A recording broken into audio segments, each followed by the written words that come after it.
think if we look at it from verse 39, okay. And he came out and went as he went to the Mount of Olives, and his disciples also followed him. And when he was at the place, he said unto them, Pray that you enter not into temptation. And he was withdrawn from them about a stone's cast, and kneeled down and prayed, saying, Father, if thou be willing, remove this cup from me. Nevertheless, not my will, but thine be done. And there appeared an angel unto him from heaven, strengthening him. And being in an agony, he prayed more earnestly, and his sweat was as it were great drops of blood falling down to the ground. Oh, I hope, sister, that you are seeing, because we have prayed for revelation. I hope you are seeing something. We are following Jesus to the garden now. I will go with him to the garden. Where he leads me, I will follow. I'll go with him all the way. Here now, he's seeing, it's like an imaginary cup. He is seeing the cup that was being presented to him in that garden. This is the cup of our iniquity. Every vice was inside that cup. The human race was inside that cup. The corrupted man, Mr. Flesh, was inside that cup. All the curse and the law and everything was inside that cup. Honestly, sister, everything that you could think of, all the dead works that we are talking about and all the sinful habits that we are struggling with today, they were all poured into that cup. Even the habitation of darkness we are talking about, you know that the world system was inside that cup. The world system was poured into the cup. Everything was inside that cup, sister. Hey, Jesus looked at the cup and he was scared.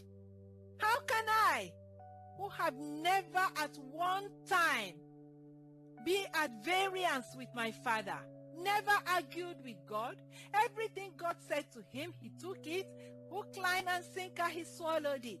He had never said no to his Father. How can I drink this cup? How can I drink this cup? I've never known sin, Lord. So he prayed and begged, Father, can't you take this cup away from me? You know, in some of the other Gospels, after praying like that for 1 hour, he went back and went to see his disciples. Bible says they were all sleeping. They were sleeping. They couldn't participate. They were all sleeping. He woke them. He said, pray. Can you not watch with me for 1 hour only?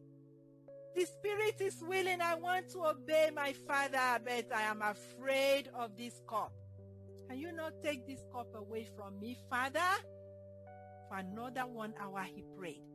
3 solid hours, sister. He was crying and praying. For you to know that the matter of departing from sinful habits, when you pray and you cry, you will not be the first one to do that. Our master, he passed through it as well. There's nothing God demands from us that Jesus has not already passed through.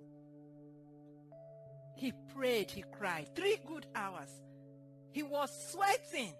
Blood was coming out of the sweat. I don't know how his blood vessels began to burst open, so much so that blood was coming out of his sweat. He started shedding his blood right from the garden.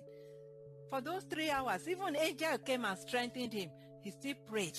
He still prayed. He still prayed until he now yielded and said, not my will.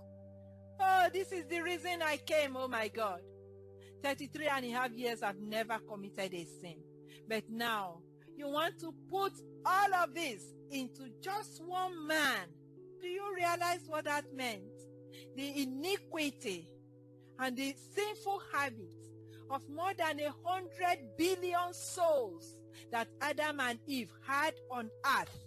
From the time they started until the time that the last man would live on earth, all of our iniquities were poured into that cup.